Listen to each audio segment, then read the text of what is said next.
Okay. You on there? I'm on there, brother. Solid, solid. Can you say something real quick, Saleemah? Mic check. Welcome. Hello. Cool, cool, cool. Thank you.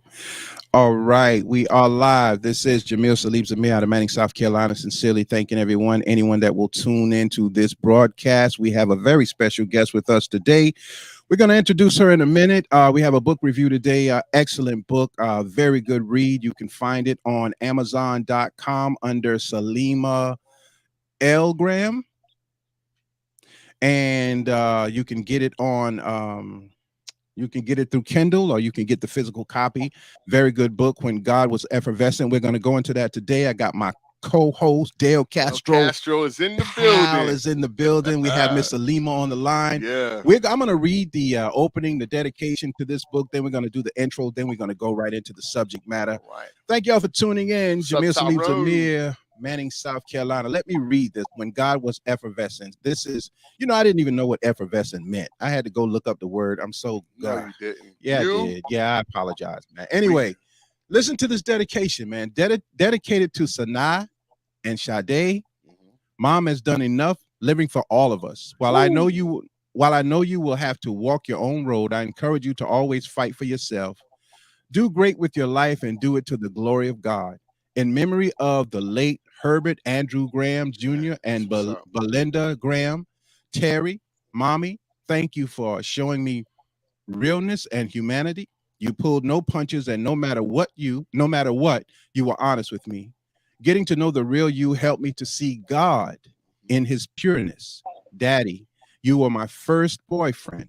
I'm grateful for the time we shared, however short, and I hope you see that your lessons didn't fall on deaf ears. Because of the father I had, I am the woman I am.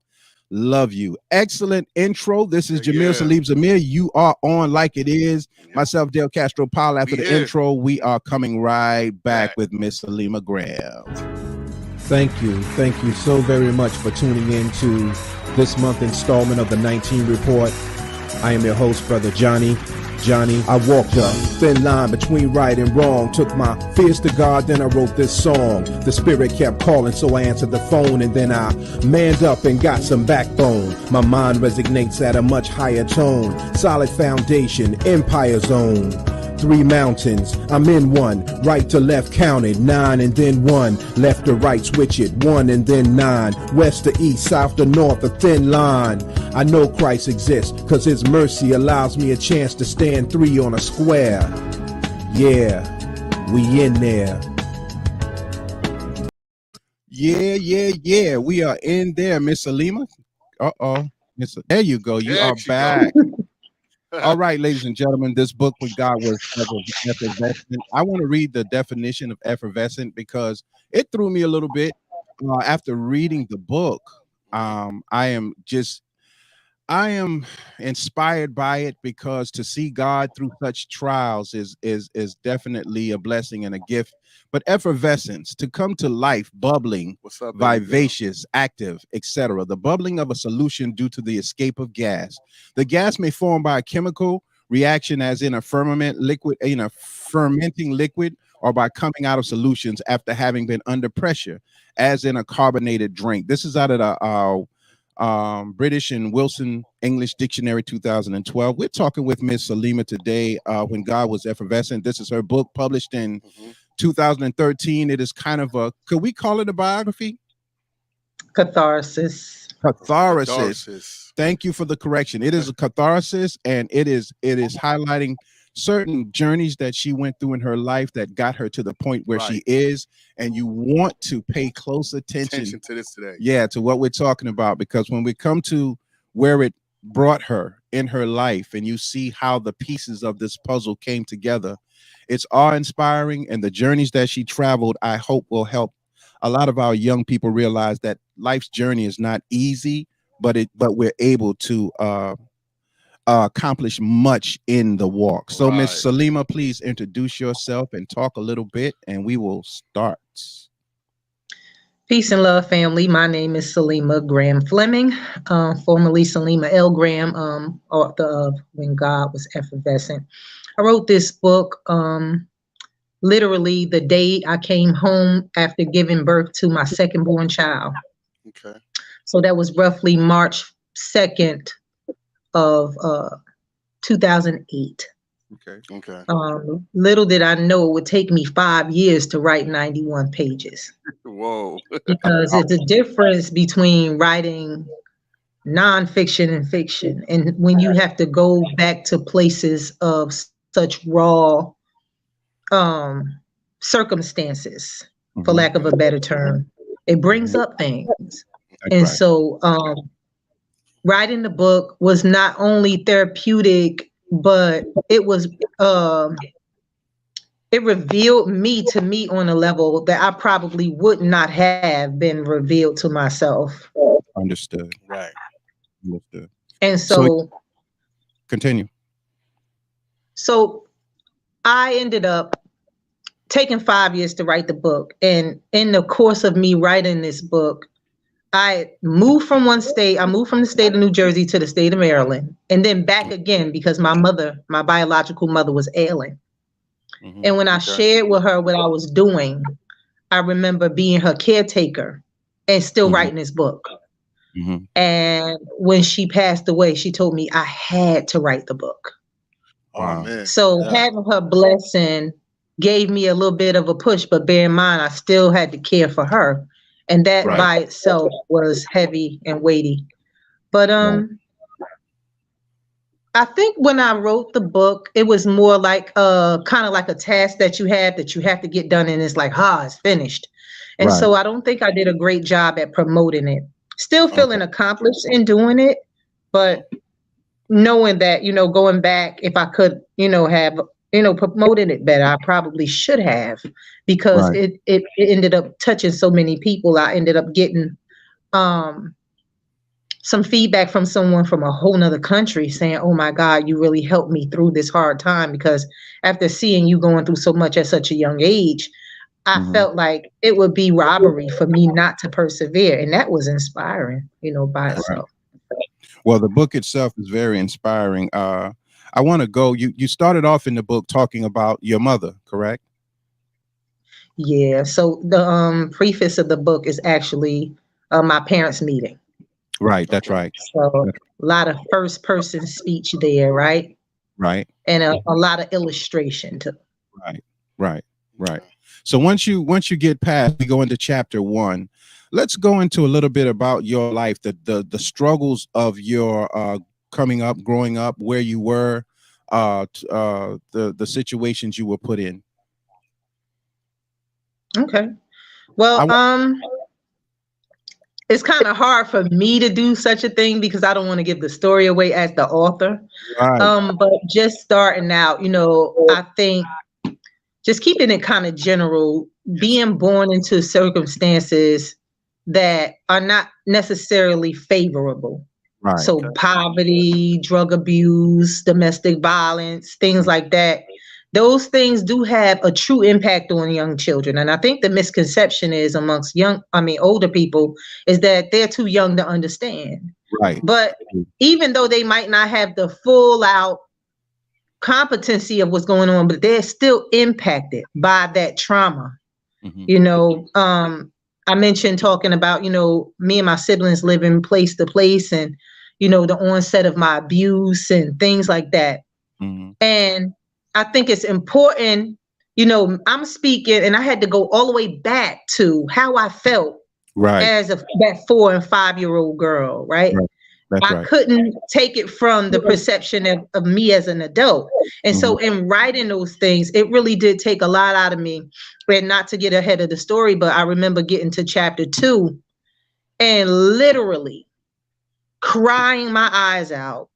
Because I remember the push that I had in my spirit that I had to get chapter 2 done that day. And my baby, Sade, she was sleeping. It was nap time. And my oldest girl, Saleemah Mahari, rest in peace, she was in school. And I said, I gotta get this done today. And I remember crying so much that day that I didn't write for 2 years. Now, after writing the crying was due to go ahead. I wanted to ask you, I heard you say that you don't want to get too much into the story, but what I would like to try to some light on some of the experiences for some of the viewers, because there is somebody that when I look at books and stuff, I look at books not just for people to gain a financial gain, and some people say it's more personal for them, but I look at books for people to teach and reach people that doesn't have that vocal ability or that ability to hold people accountable for what has done to some of our lives, and that need to be shared, because we get a lot of people who have stories. Sometimes they don't follow up with their story, and it's just for that moment. So for this book, from what you're telling me, this got to be a really, really book that touches the heart, and that's what we need to feel that same pain. So I would just want you to kind of broaden out on some of the experiences of what you've been through and how it has changed you, even as an adult, because like you said, it's trauma. Trauma still follows you today as an adult. That's right. So unresolved trauma. Yes. If your trauma is unresolved, but I do believe that there is a way to heal past your trauma. But for a long time, I had, and this is how relationships be impacted, right? My mom and my dad had a very tumultuous relationship. And so my father was very abusive, but I felt like he had a leg up on my mother because he supplied everything. He was the resource, right? So leaving him, he ended up having to leave her, if you read into the book. Right. But, just me having my own anxiety in relationships and not wanting to be vulnerable with men and not even realizing the impact that it had on me until I had children, being very close, because I did not want to be as vulnerable as my mother was. And if I opened my heart up, then I'd make myself a duplicate of her. Because in my mind, the trauma told me that it would happen to me too. And that's the impact of trauma on young children, is that they see something that's happened that's devastating. And now suddenly it becomes their story, their reality, that eventually is going to happen to me, which is why we see so many young people who have no hope for the future and are surprised when they live to see 21 years old. Is that before they're 10 years old, the average kid from the hood, and by hood, I don't necessarily just mean the city, but any poverty-stricken, disenfranchised neighborhood or community where you see an influx of violence and an influx of poverty, that stuff impacts the brain. And so psychologically, I was dealing with things that was done to me as a young girl in my adulthood. Let's take it a step further. The sexual abuse. Okay, in my book, I disclosed that I was sexually abused by a male and a female, but the onset was by a female, right? And so a lot of that was me being standoffish to women. And understand, people respond to their trauma in different ways. I'm just a cheerleader for the survivor, So I'm always, I don't care how you survive. If you survive and you're promiscuous now, you're a survivor. If you survive and now you struggle with addiction, you're a survivor. If you survive and now you question sexuality with opposite or the same sex, you're still a survivor. And so I think that what we need to put into perspective, though, is, okay, these things align in a certain way, because I still have an edge in my 40s that people would presume to be masculine. Right. And so those things make and I have to go here because I'm a woman of God. But there's a spiritual impartation that happens to our children when they experience this level of trauma. And however, elaborate on that a little bit. Okay, what I mean by that is sexual trauma, right? Can turn, and I'll use myself as an example. It'll make you standoffish. That's right. From females, because in my abuse, in the act, I knew it was wrong. I knew it was wrong, but because the culture of my family was, you would be a fresh tail girl if you let somebody do this to you. I was told and manipulated by someone older than me that if I told, it would be my fault because I let them do it. Wow, understood. So now I can't even go and tell somebody what happened because I'm going to be in trouble because I'm fresh now. Right. And that's how you silence kids. What I did, I raised my kids completely different. I said, I don't care what they tell you. They're going to tell you that they're going to kill me and everything. If somebody is doing something like this to you, it is totally their fault. And you are not at fault at all, even if you liked it. Right. Right. Right. And I think that's important. Agreed. Yeah. Because our bodies are wired to have that kind of pleasure. It's just inappropriate when it's happening, when somebody is not able to make that decision for themselves. Agreed. Dale had a question about, I think it was more or less about the homosexual side of what could turn a person. Right. When yeah, exactly. So like you say, being molested by a male and a female, when it affect you as an adult to still want to deal with both sexualities, or once you got to the age where you knew right from wrong, you chose to go the route that you choose? I believe that it can, but I speak from my own experience. So after that, I did not want to be friends with females. Okay. So my favorite game coming up was Cops and Robbers, because I remember being extremely angry with this person to the point that I went and scrubbed my skin until it was raw. Yeah. Right? Because I felt like what she had done to me was so irreversible that the only way that I wouldn't wear the shame is to scrub it off. Right. So psychologically, coming up as a young person, even through my teenage years, I think I didn't explore on a lot of levels, not because I thought I was better than people, but I was still trying to undo the unclean thing that had been done to me. Understood. Right. So there's where you might see a person who's very standoffish socially or standoffish, right? But then you get the other dynamic where you might see a person feel like, I'm already dirty. There's no cleaning me from this. You know, and I'll share a little bit about my daughter when it happened to her. She was 13 years old and she felt like, well, I'm already dirty. I mean, the value of me is already gone. And while she didn't become promiscuous, she became extremely risk-taking. Make sense? Gotcha. Yes, it does. This is my only thing about, I know certain people when they write an autobiography about their life, but I still think, like people say you can't name names or people need to be sued. I still think people need to be held accountable. So we need to sort out the dirt of that person in the family who was doing what, because a lot of things still don't get shared, because even if Uncle Jack used to keep me and he was the one molesting me, now Uncle Jack might be keeping another family member's child. It might go through the same thing. That's right. If you don't tell, if you don't tell. Like, have you ever held people accountable who've done certain things to you? Like to go back and let them know I was young, but I still remember this.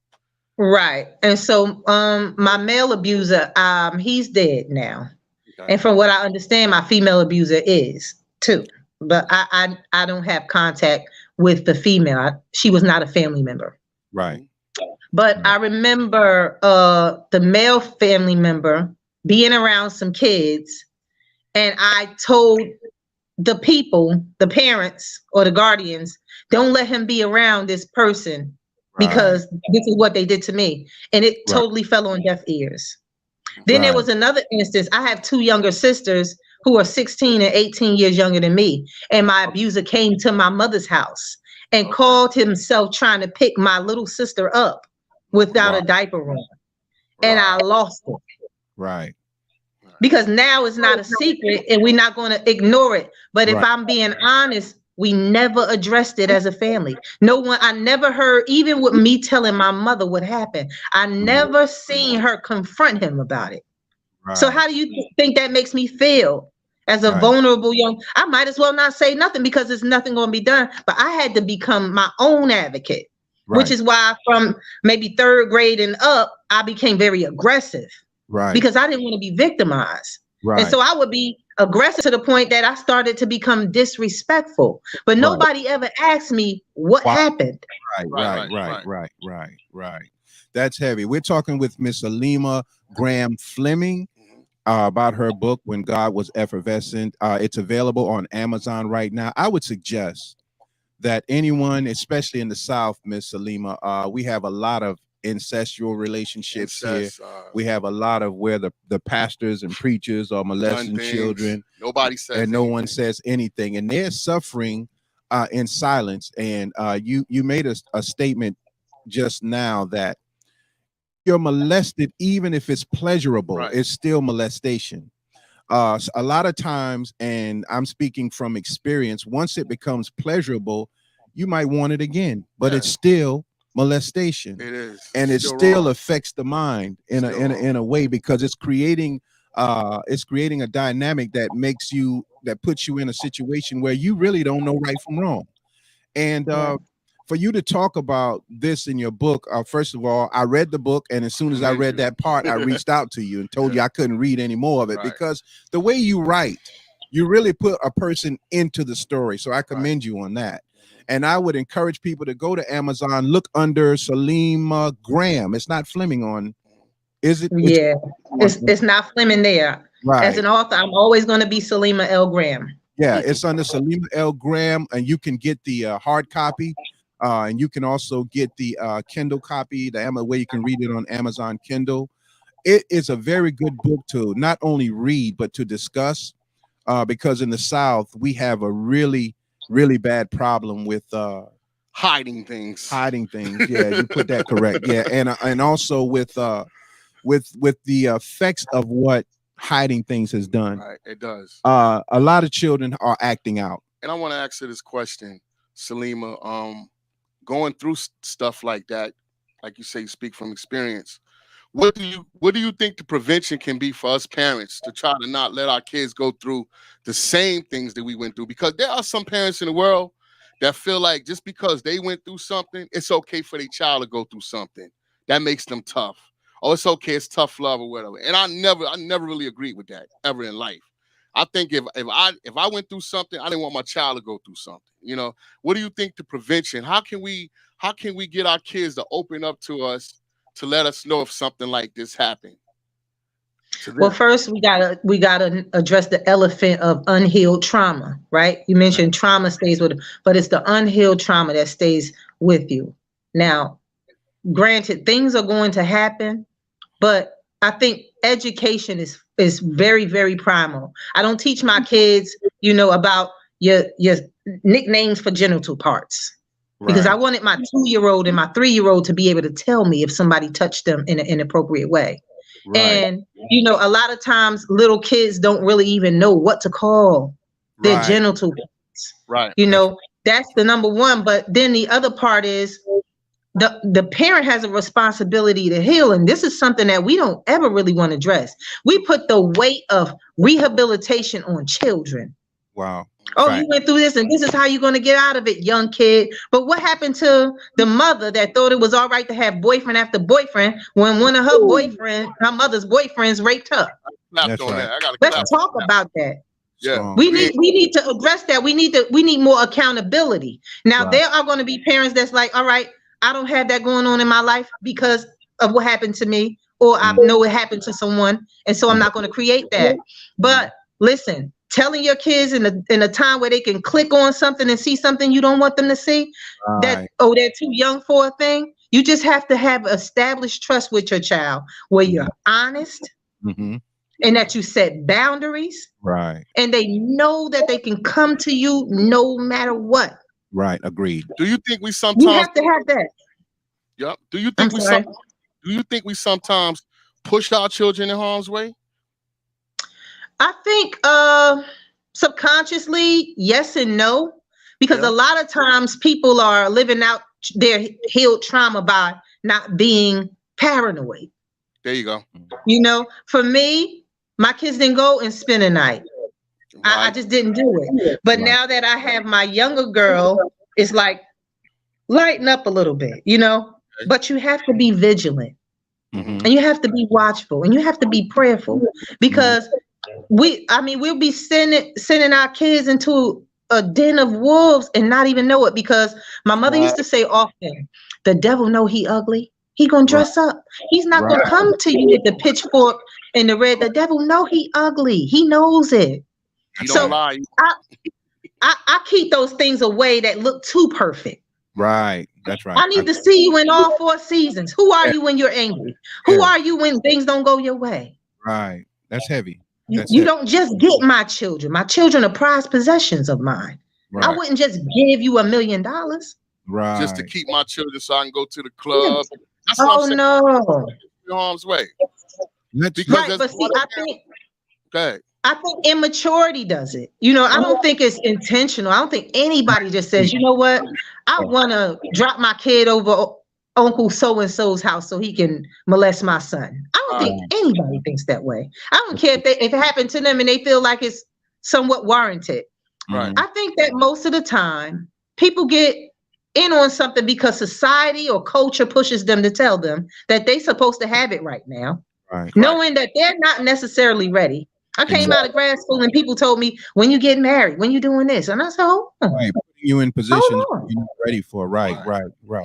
And so now, if I would have had Sanaa when I was 15 years old, I would have missed out on so much living, and then she would have had the brunt of all of the things that I missed. I hope that is very clear. You made a very clear point. When you do things too soon, you miss out on living. So now when you have a child, you're trying to live your life, but you have a child to raise at the same time. So a lot of our young people are playing house and trying to live their life at the same time. You talked in your book about mom. And you said mama was very deep into her religion when we lived at my grandmother's house. I'm going to stop right there. How did her religious belief help you when you had gone through what you went through? Were you able to talk to her more because she was religious? Or how did it hurt you too? Or did that kind of shut the door to conversation about sexual abuse and sex period? Okay, well, to clarify, in the book, my mother was into her religion, and then you see her go into a drug addiction, right? Right. I didn't want to get to that part, but yeah, go ahead. Okay, so her being into the religion was by and large because of the association she was keeping. So my uncles and my father and all of that. But then we know that, a separation, she got separated from my father. Right. And then we were locked out, and then we had to go live with mama, right? And so she was like, I finally got a break. My mother was 21 years old with 3 kids. So she had some way to leave those kids and try to redeem the time of what she lost twice, because she was married prior to my sister's father, who was killed, and she found out she was wife number 2 at the funeral.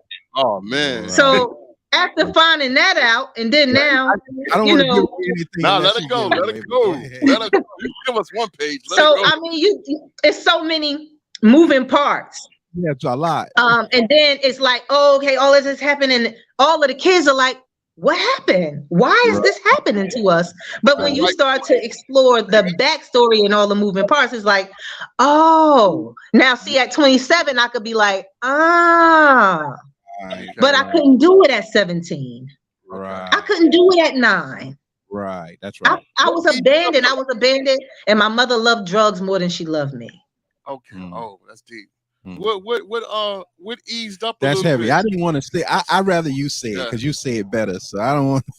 what eased up though? I'm saying with her going through the molestation thing and she does have kids on her own. Right. How did you get to that point though, where you can trust again and love again? Because you got to make love to make kids or whatever. Or, how did you get yourself to that point? Now, that part is trivial. We'll visit that in a whole nother episode, because I don't believe that. Oh. All right. Okay. All right. You tell the story now. Don't be. All right. I'm just saying, because when you go through certain things, you like, I'm not going to do. Since I'm so angry inside, I'm feeling a certain way inside, I'm not going to do this. It had to be some point that made her ease up to trust again. I understand. Because people need to learn how do you rebuild your trust after going through something like that. That's what I want my viewers to understand. Because somebody need to learn it. You know what I mean? Because somebody going through it right now. Yes, sir. Okay. I'm trying not to give too much of the story away. And you're making it very, very hard. I just want you to still teach the lesson, so some of my black sisters can get strong on this podcast. Not only black, whites and all. Yeah. So they can get strong. I want you to build some strength with us today. Heavy. With your book. It's happening. Go ahead. Okay. All right. So keeping it in context and just kind of generally speaking, that's what I'm going to attempt to do right now. You can do it. Is that, abuse does things to you mentally, psychologically, and spiritually. Yes. For me, it made me very, very domineering. right? I did not want to be a girl because girls were victims to me. And so having that kind of persona put me in situations where I didn't necessarily have a lot of peer pressure for sex. Right. But at home, because the story that came out about my female abuser, I was the one that was gay. Okay. And back then in the 90s, we talking early 90s, there wasn't nobody's popular to be labeled as gay. Oh yeah, you're right. So I have an older sister, and she had told my mom, and my mom spent so much time eating out of her hand that she would just let her, just kind of run the show. And she told my mother really, really candidly that she didn't want to share a room with me because she didn't want me looking at her. Wow. So all through high school, I slept on the sofa. Oh my God. All through high school, I would get dressed in my room when she was not present. I would shower and do all of those things when she wasn't present. But at night, when it was time to go to bed, I slept on the couch. And that was twofold because I didn't want the conflict with my older sister. Right. And I didn't want to be viewed that way. Right. So now move it up a couple of years. I ended up, you know what? I'm so tired of my mother telling me every time I leave the house that she knows who I am. And if I'm just gay, I just need to come out. So I'm going to pick some guy I think I trust. Right. And I'm going to lose my virginity to him. Okay. And I was so excited to go back and tell her. Okay. And I go and tell her and she bursts into tears. Oh my God. And now I feel failed because it wasn't nothing I wanted to do anyway. Right. But I just wanted some kind of ease. Right. Because outside I'm one way and inside I'm a complete outcast in my own house with my own family. Right. It's this awkwardness, that they treat you funny. Right. And that happens for gay and straight children.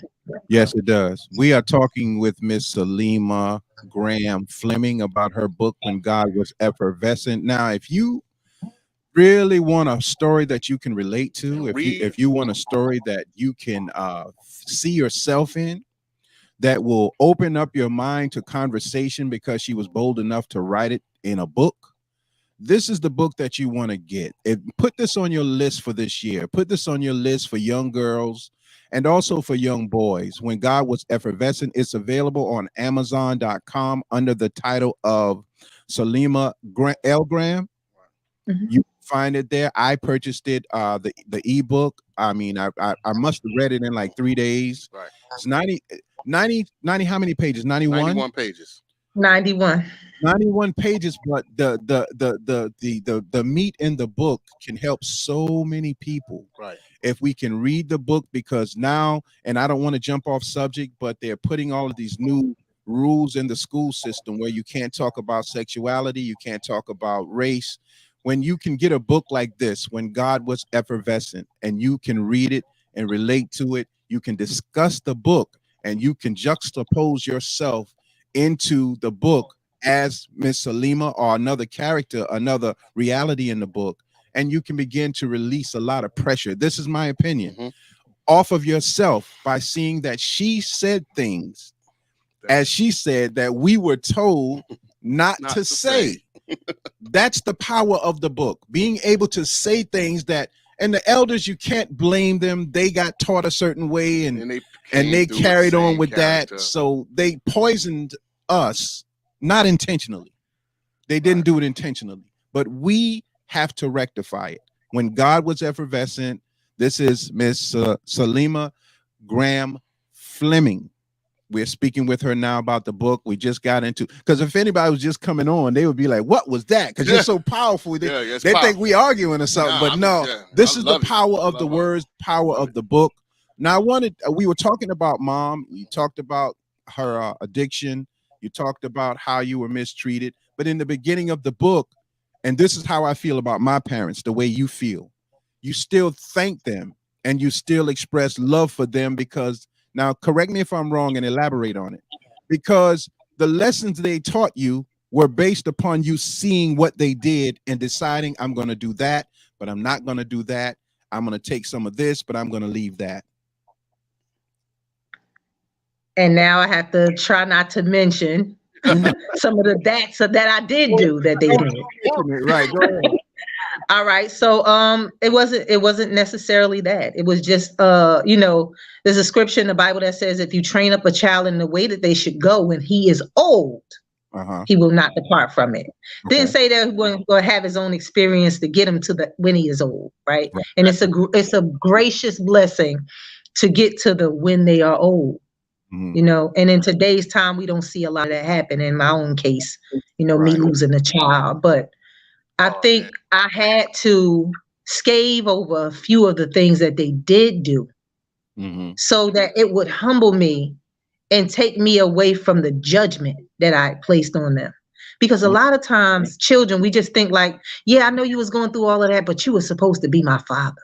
Right. Yeah, but you the mother. You know what I'm saying? And I know I've had that same pressure from my child. And I think we all say it, and it's become a cliche statement that, these children don't come with instructions, but neither does parenting, know, and I think it humbled me when I had to have some of those experiences.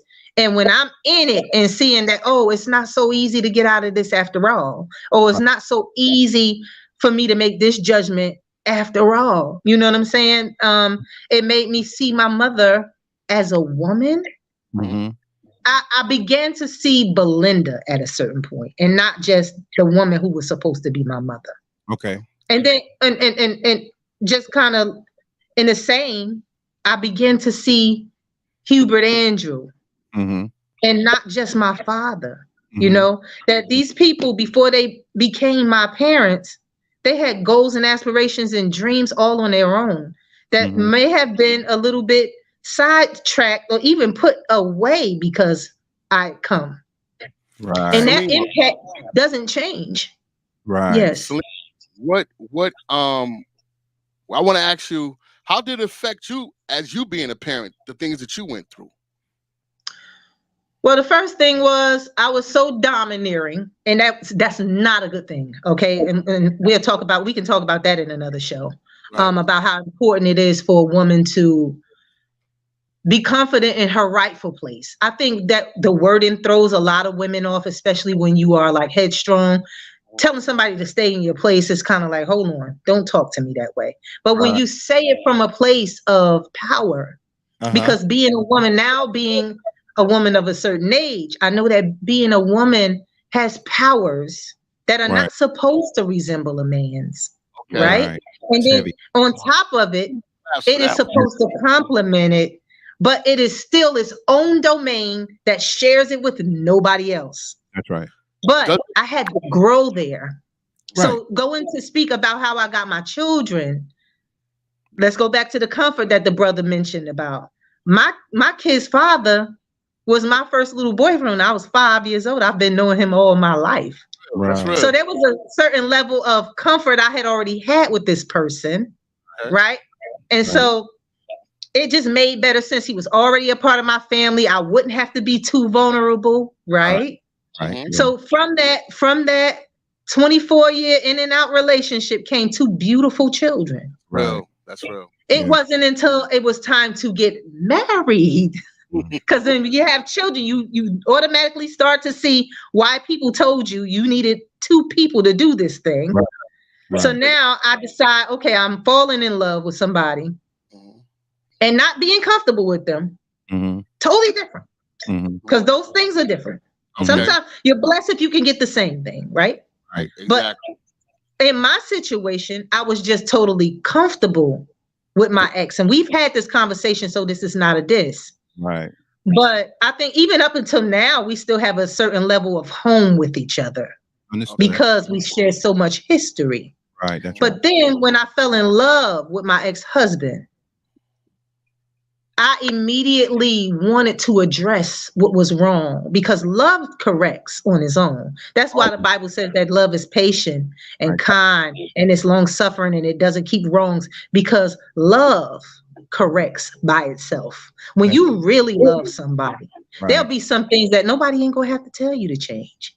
You want to be at your best self because you're getting, and I mean, even if the love is dysfunctional, love is so freeing and so motivating that it'll make you want to do better. And so for me, I started to see where I was, falling short in terms of being a woman, There you go. being one with humanity. And I wanted to be at my best for him. Mm-hmm. And when I would notice that I would still get the scent when he got too close to me from the abuse, I had work to do. Right. When I noticed that certain things he would do, not knowing, I would have to clench my fists and not feel the need to fight him off. Right. Because that stuff was unhealed, but it was so deep in the crates that I didn't know it was there. Right. So once those things started coming, and before I put my wedding gown on, I prayed and fasted and asked God to undo it. Mm-hmm. But I really believe that I just moved too fast. My marriage would have lasted, but I moved too fast. I didn't give God the ample enough time to do the work that needed to happen so that we can both be what we needed for each other. Now, the flip side is, my opinion is, he didn't do any work at all, but that was never going to work. I was getting ready to add to the next, because it's not just the first person, it's both people that have to put forth. So it really didn't limit your affection that you can, that grew with loving the guy that you was with. Because sometimes you limit the affection. Like, there are women who are women, but they don't know how to be affectionate because they weren't really, I won't say taught that. Right. It's just something that they just, I take people with something they just don't know. Like, affection. People, affection is affection. Do you know how much a hug means to a person? Wow. That's unconditional love. Right. Or just saying, are you all right today? What's on your mind? You want to talk? Let me rub your head. Genuine concern. Genuine concern. Yeah. People don't understand the powers of that. And I commend you very well on, you're very intelligent with one of my comrades saying, I commend you very well. But it didn't limit your affection. I'm so glad that didn't happen. Right. Because there's a lot of women from what you're talking today that can really learn from you.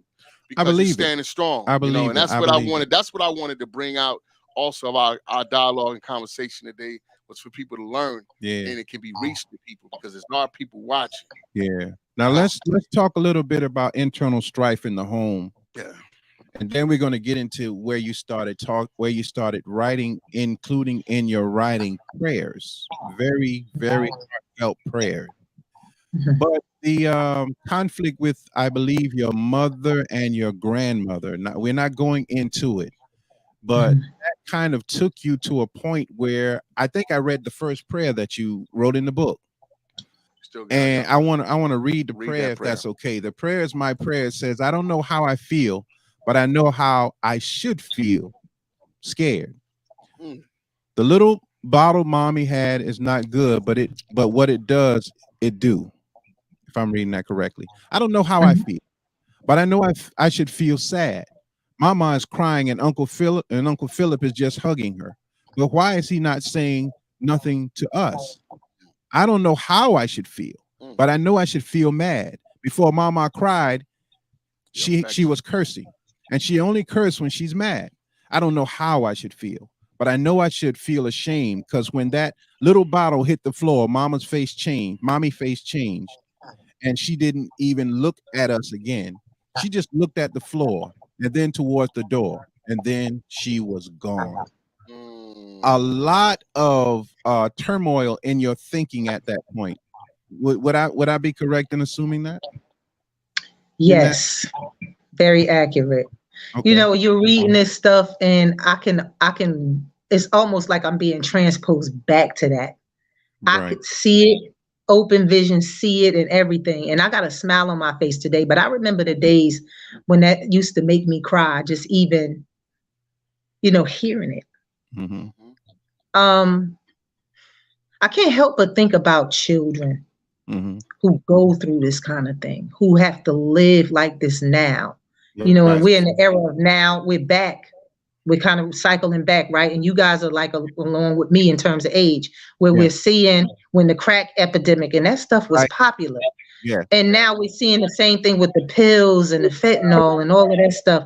And children are experiencing the same thing that I experienced. Yes. And so I think, the internal thing that I was feeling was that I'm feeling so many things inside this tiny little person that I don't even know what to feel first. I don't know how to compartmentalize. I don't even know how to process it. So it does this on the inside of me. So imagine that my mouth is the microphone of what I'm feeling. So here comes mad. Now here comes sad, right? And it's just cycling. That's what it does to little people.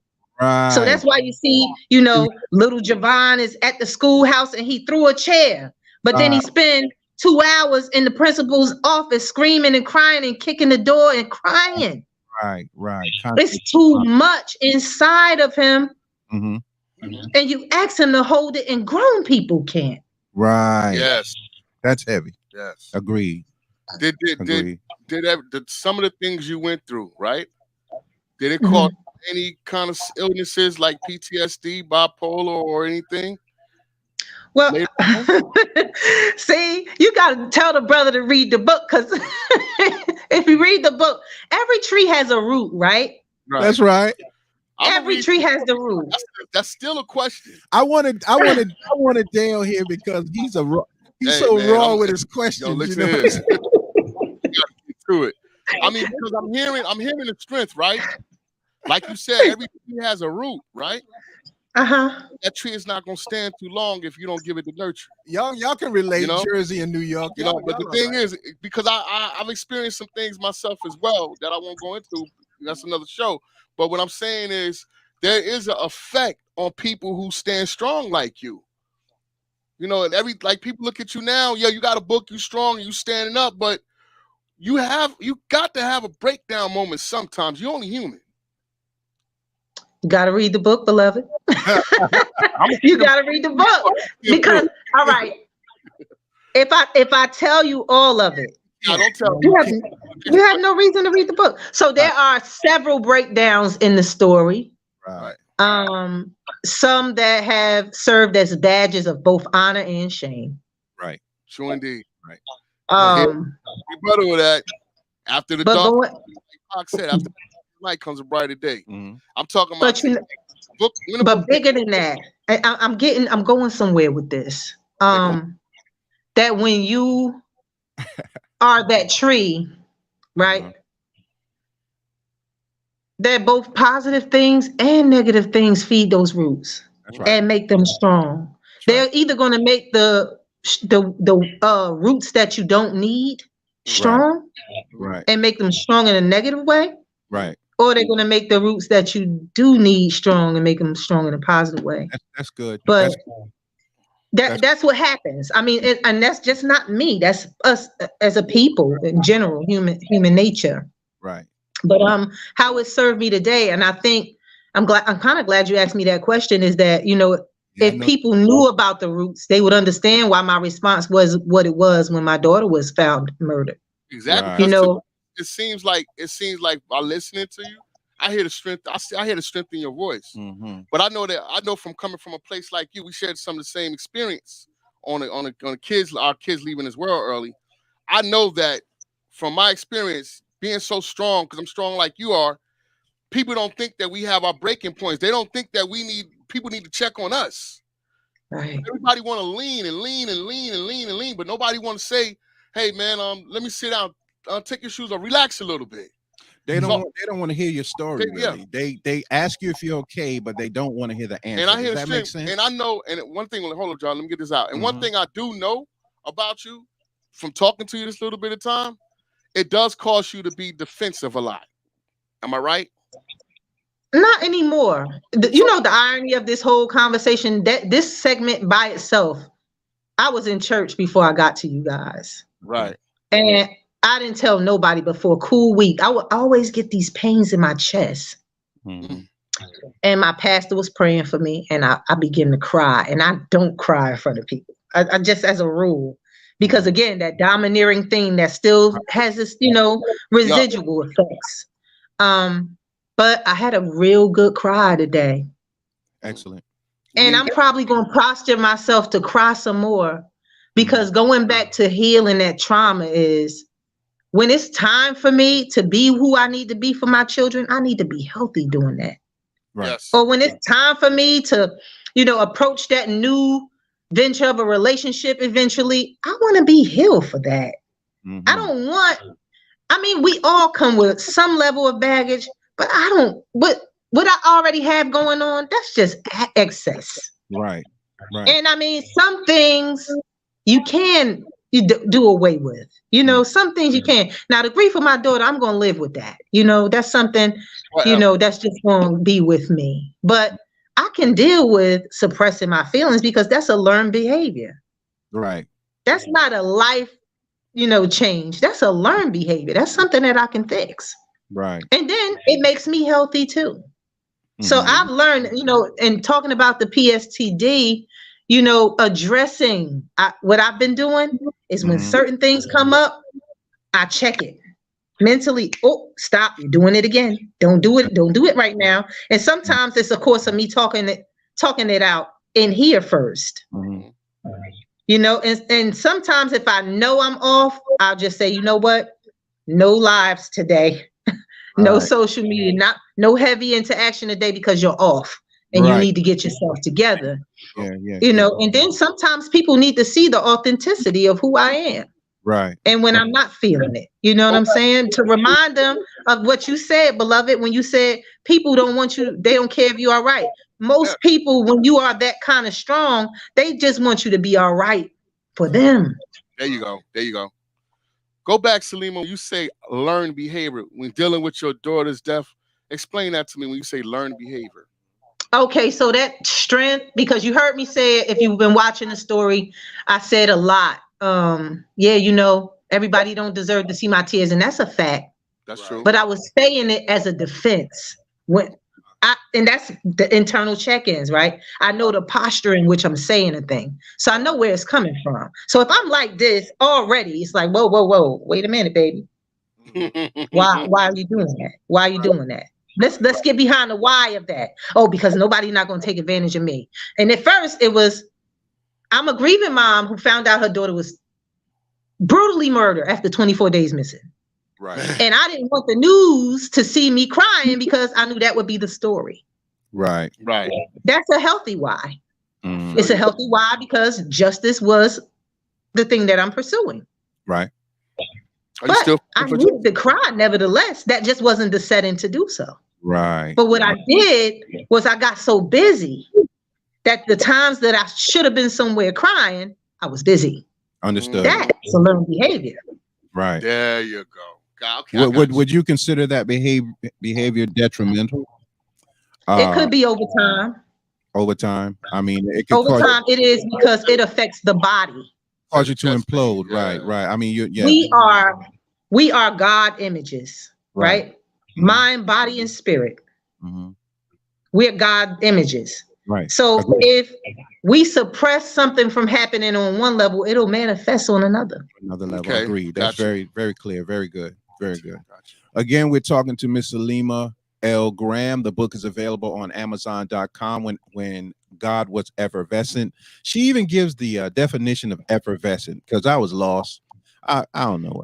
I didn't know what the word meant. And then I read the book and like, how you gonna say he effervescent after all you went through? But man, she explained that thing so well, beautiful. It can really help people to deal with situations that they're going through. And I would encourage everyone to go to Amazon.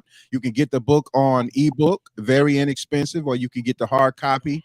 And it's just, I like the ebook because you can highlight things and bookmark things and find words and all that, but you can get it the way you want to get it. Again, we're broadcasting live on 3 platforms, on Facebook, on Instagram, we're on YouTube, we're on Twitter, and we are on Linked. For everyone on Linked, I know this is a business site, but this is a business commentary. We're talking about a book written by, to me, an extraordinary woman who's gone through a lot of things and is willing to let people know what she went through. It's just that a lot of people go through things and they die and you don't know anything about them until they're dead. And that's unfortunate. So she's telling her story now. We're talking about When God Was Effervescent. Dale Castro Powell is along with me, and I think the content of the conversation is very heavy. I know we're going to have to do 2 parts to it. Definitely. But what I want to do right now, Miss Saleemah, if you would kind of go into what you had hoped the book would do, because I would imagine that it was therapeutic. Correct me if I'm wrong, for you to write it. It brought out a lot of emotion. But I would also imagine that you wanted the book to do something for the readers as well. Am I correct? You are. And so when I first wrote the book, it was cathartic, and it was like, oh, I got to get this out because I said it, I said I was going to write it real early. Mm-hmm. And so it's out now, but now what's the purpose? Right. I seldom do anything without a purpose. Right. Because I know that time is precious, Yes. and Yes. you don't get an hour back. Right. And so it was the preface to exposing what happens in this house stays in this house. Okay. Yeah, we gotta stop. So there's a book that I've been sitting on because I had so much life happen called Conversations at the Kitchen Table. Oh my goodness. And that one brings up a whole lot of stuff, but it is a nonfiction book. Mm-hmm. Okay. And it's a compilation of different scenarios that have come across my path. Of course, things have been changed, some things have been modified, but it's exposing, that ill relationship where these people have stayed together for 30 years and they don't like each other. In turn, their children can't have a healthy relationship, but on the surface, everybody thinks that they should because they had two loving parents. Right. Or exposing, it's so many different things. And I don't want to disclose too much about that because I done already gave you the title and that's something I didn't even discuss. Right. So there's that. Right. But that's going to be very interesting. Saleemah, if you had a chance, I will always ask people this, to go back and change anything. What are the 5 things you would have changed in your life growing up? Just pick 5.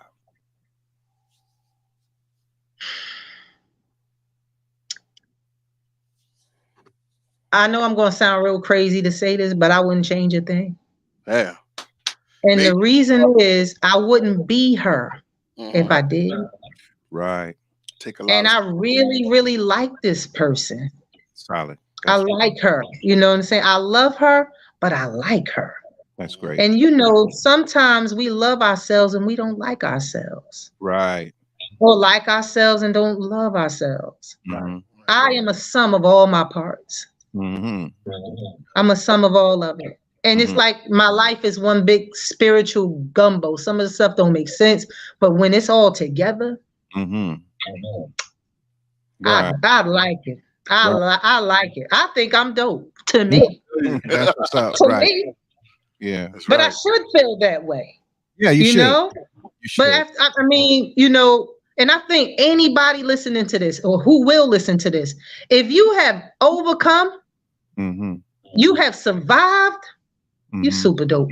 Super dope. Own that dopeness. Own it. Own it. Because the world is willing to suck you dry of it. And they'll know your worth and take it from you, and you will go to the grave unfulfilled and full of all of the stuff that you got. Yeah, disappointed, depressed.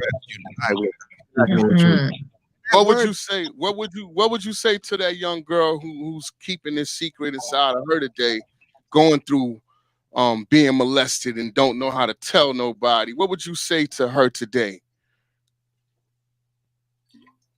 The longer you let it sit, the worse it stinks, the more it festers. Right. I don't care if it's been going on for 2 months or 20 years. Right. Take the garbage out now. Expose it now. Right. I don't care if a child is involved in it. Expose it now because you'll never suppress it. And I know the elders used to tell you, I would have took that to my grave. Yeah. Right. So you mean to tell me I got to be in there with baggage or some stuff that other people did to me that I didn't even consent to? Right. I don't want that bag. Right. I don't want that bag. No, I'm not going to take your stuff with me. Right. Right. So I would tell her it's going to take an act of bravery. That's right. But even if people turn their back on you, you're going to be better because you stood up for yourself for the first time. Agreed. And it's such an exhilarating feeling. Agreed. All you need to do is just say it. It's going to be something that break inside of you and you're going to come full circle. Agreed. I'm telling you, I know. Agreed. Yeah, a living example. In closing, you use this word catharsis. Very powerful word.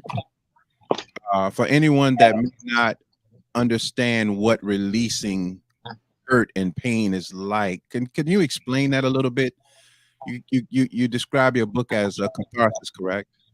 Mm-hmm. Explain that a little bit, just a little bit. For me, the simplified version of it is me telling my story to myself. It's like a diary, for lack of a Right, better term. It's just getting it out. right, You know, right, people, and I was a little put off by journaling back in the day, but journaling helps. mhm, It gets it out. You have to have an outlet, a right, healthy one. You know, right, some of these outlets that I know I've explored, they didn't do nothing but add to the wreckage. right, Exactly. right. And you can read about those outlets in the book. Yep. When God was effervescent, you can read. Listen, this woman. She tells her story. You know, How that someone. song go, woman to woman? In short, someone was explaining to me the difference between a lady and a woman. I forgot it, and I prayed that God would give it back to me. But it was very powerful the way he said it. You can be a lady or you can be a woman. Very heavy. But which would you prefer, lady, woman? I am a lady. A woman is a birthright. There you go. I think You that's gonna exactly come. how he You said live it. to be old enough, you'll be a woman, but I not think many women are ladies. he said it. Yeah, woman is a birthright. Lady is something that you explain that a little bit. I want that. I want that. I don't have the definition, but for me, I It mean, in, being a lady just means to own the okay. power of the woman that you are. Woman is kind of like the difference between, uh, the analogy is escaping me, but I would say Right. Right. that being a lady is just really owning your femininity in a Okay. way that is both encouraging, Mhm. inspiring, Agreed.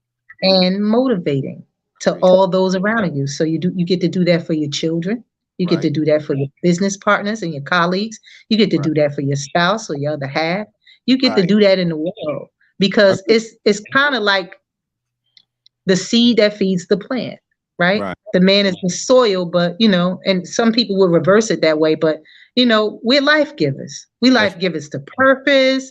And when mhm. you understand it from that perspective, you start to think about this thing as way more precious than the world might give it, Mhm. and now it's not all about, how much skin you can show. It Right. becomes more about how much of the inside of you can pour out and make somebody better. Most of my friends are men. Right. And they What are is that way because they say, I could share things with you that I can't share with anyone else. Right. gotcha. Right. Right. Right. Agreed. That right there in itself, what you're saying about the lady and the woman. Yes, the lady. Uh, the president's wife is called the first lady. It's no, that's not going. You can't touch screen now. Um, but I appreciate you coming on. Uh, I would encourage people to start releasing truth to themselves. Yeah. I'm a journalist myself. I love to write. I write. I got books all over the place. How I feel, what I felt, especially when I'm afraid. I talk about fear a lot because people today act as if though nothing frightens them, but a lot frightens me. It doesn't freeze me or stop me from doing what I have to do, but it's very frightening. So I write about my fears because people like us, Dale Castro, you, Miss Saleemah, and others, we see life ahead of itself. We see more than most people see. Different lens. So if you don't have fear of what's coming and you don't have the solution, in my humble opinion, you're gonna have to face something new when you haven't even dealt with the old yet. And so we're at a place now where our young people are not dealing with internal problems. And that's why I have so much respect for the book, because your word of catharsis and releasing some of that pain and reflecting on yourself. That's what our young people, if you were molested, say it. Even Anything if that you happened. can't tell someone, say it to yourself. I was molested. I was raped. I was afraid. I went through these I didn't things. believe in God. I did feel like being with a woman, even though I'm a woman. I did feel like being with a man. I had these emotions. I wanted to get high. All of that I kind of see in this book as a release. And I appreciate you for writing the book. Very, very, and 91 pages, you can finish that in a night if you focus, because it just catches you like that from beginning to end. It's awe-inspiring. Very So I thank you so much for coming on. And I want you to say something about an event that you're having coming up very Yeah, soon. so Yeah, so my daughter was kidnapped and murdered April 5th of 2021. And so we're coming up on the annual of that. We started the nonprofit mostoutreachincorporated.org. You can look it up. We're going to have a balloon release on April 5th at the North Springs Community Center on Clemson Road in Columbia, South Carolina. And that's from 6 to 7 on April 5th. On April 8th, though, we're going to celebrate 3 young people who will be nominated for the scholarship in Sanaa Mahari's name. It's called the Keiki Scholarship Banquet. You can find these events on Eventbrite if you search out Most Outreach. Then we'll have a Zumba event on the 9th of April from 10 to noon on Farrow Road in Columbia. But if you can't get to these events, please, we encourage you to donate. All of the proceeds are going to go to the scholarship fund. We want to bless these 3 young people to be able to turn a negative into a positive. That's right. That's right. Okay. Now, Dale, you had a question. Saleemah, I never knew. My son passed 2020, April 5th. Really? Was murdered 2020, April 5th. Wow. I know around you probably like me around this time. I was trying to explain it to my brothers, John Mill and Corey, my man Doug. I started getting into myself a little bit, the isolation and everything else, because I'm in deep thoughts. My prayers is with you. Part 2, we do, so we definitely got to talk about, some coming up events. And I would love to be there when you have that for your daughter. Yes. Oh, wonderful. Wonderful. Thank you for sharing that. I had no idea. Wow. I would always and would love you to come down to the murder victims, which we celebrate on the 25th of every year here, like last year with us, and invite us to yours. Yeah, the same, man. But yeah, we share the same thing. Yeah. Oh man. Yeah, so my prayers out to both of you and to all who have lost loved ones to murder, to a premature death. Tell Miss Sharita, Saleemah from Osbury said hello. No, Sharita. Somebody is saying hello to you, but you can go back and make sure you go back and I don't know. Are you connected with Dale? Miss She should be on my page. If not, it'd have to happen today. Definitely. Okay. Yeah, connect with Dale because you all have a lot in common. I like to try to connect people who have a lot in common. We don't believe in middleman stuff over here. Right. Straight. You know what I mean? Because I believe you all have a lot. I encourage you all to read the book. We can't go to the end of the book, can we, Miss Saleemah? Can we go to the? We can't. No. We can't go. Well, just know this: the story ends surprisingly well. And that the still under construction product from that story is what you're looking at and listening to today. Yeah, you're looking at a whole. Saleemah, we're gonna do a part 2 too, right? We definitely gonna. Yeah, let's do it. Yeah. Okay. I wanted to do a part 2. It's gonna be mainly you and Dale doing that. I'll kind of be in the background. I want you all to, because you were so vocal and Dale is so vocal with what you feel, your emotions after losing a loved one, because our children are becoming numb, and I don't want them to be numb to, you put on a t-shirt and you say rest in peace and you go on and wait for the next person to die. I take offense to that. So I believe you and him on a live could really go into a lot of detail, or next time if you want to come in person, we can do it like that. Whichever one is best for you, Miss Saleemah, Dale, and the two of y'all can really talk. And I'll just be the camera guy on that one. Oh, so I got to get this. If I don't say what my man Doug is telling me to say to Saleemah, I ain't gonna get no more Spanish or Jamaican food. Miss Sharita from Epworth, his wife, is saying hello to you. Yes. Okay. Yes, I know who that is. Hey, Queen. Yeah, I got some flyers for you. Tell her I got some flyers. I'm going to bring them by this week. Yeah, and shoot us some of those flyers too. You know. Excellent. Again, thank you for coming on. I'm so happy that. Man, y'all got to read this book. You got to get this. You got to get. I'm telling you, you will not put it down. You can read it in a day. You really can. I read it in 3 days because I was reading it at night. But man, listen, I stayed up late because each chapter makes you want to go to the next chapter. And now you've met her, not in person, but you've met her personality, who she is, how she thinks. It's going to make so much sense. She's a great person, strong woman. And it walks you right into the unfortunate, untimely, brutal death of her child. Oh yeah. And it walks you into the future, to what she's trying to do with the programs that she's helping other children to go to college, and all of these are the most program, which is M.O.S.T. And what's the acronym? Mothers and Men of Slain Teens. That's Mothers right. and Men of Slain That's Teens. right. So that's why don't just put most, you put the M.O.S.T. There's a Facebook page. Mm-hmm. And there's an Instagram page. And we have the Eventbrite page. She's asking for donations. Can they donate through PayPal? They can. Yeah, okay. Yep, they can do it if they go to the website, and they don't have to put the dots for that when they search it, mostoutreach.org. They can go on the website and donate too. One word, lowercase, right? Mm-hmm. Most yes, outreach. sir. All lowercase. Yeah. So when you find this video on Dale's page or on my page, just text me the website and everything, and I'll put it under there myself. It's Saleemah. Okay. I think this book might need to be a movie too. You ever thought about doing a play or something in the future? Hey, I don't know. We'll see. Hey, keep me in mind. I'm an actor too. You know what I'm saying? Yeah, I think y'all. Okay.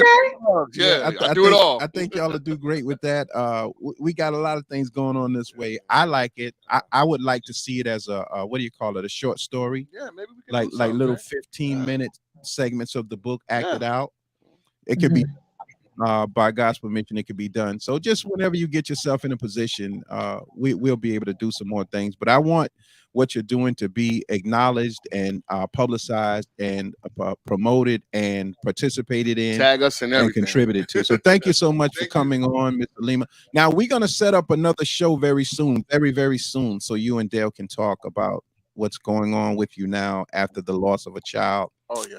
And again, oh my God, you still have the where you get together on Sunday. What is that? Where you That's yes, Life After Loss group. It's every last Sunday of the month. That's right. At 1620B Lady Street, downtown Columbia, but we also have it virtually. Virtual, right. I join it virtually, the Zoom, so you can join After Loss and you can hear people tell their stories at that meeting and how they've been feeling and how they've been adapting to the situation. So thank you so much for coming on the show. Thank you so much for being as strong as you are. To be honest with you, I can understand why some men would run away because you're tough. You masculinity. But you got to be able to deal with tough. Like a box. I'm working on it. Anybody ever tell you look like Rashida, the rapper? Yeah. Yeah. The book, man, you'll find out things about her and hip hop. You know what I mean? So it's all in there. Thank y'all so much for tuning in. Thank you, Miss Saleemah, for being on the show. I appreciate it. Thank you guys for having me. Blessings. Yeah. Okay, blessings to you. All right. That's great, man. Thank you so very much for tuning in to this month installment of the 19 Report. I am your host, Brother Johnny. I walked a thin line between right and wrong, took my fears to God, then I wrote this song. The spirit kept calling, so I answered the phone, and then I manned up and got some backbone. My mind resonates at a much higher tone, solid foundation, empire zone. 3 mountains, I'm in one, right to left counted, 9 and then 1, left to right switch it, 1 and then 9, west to east, south to north, a thin line. I know Christ exists, cause his mercy allows me a chance to stand 3 on a square. Yeah, we in there. This is Brother Johnny of Groove 19 Promotions.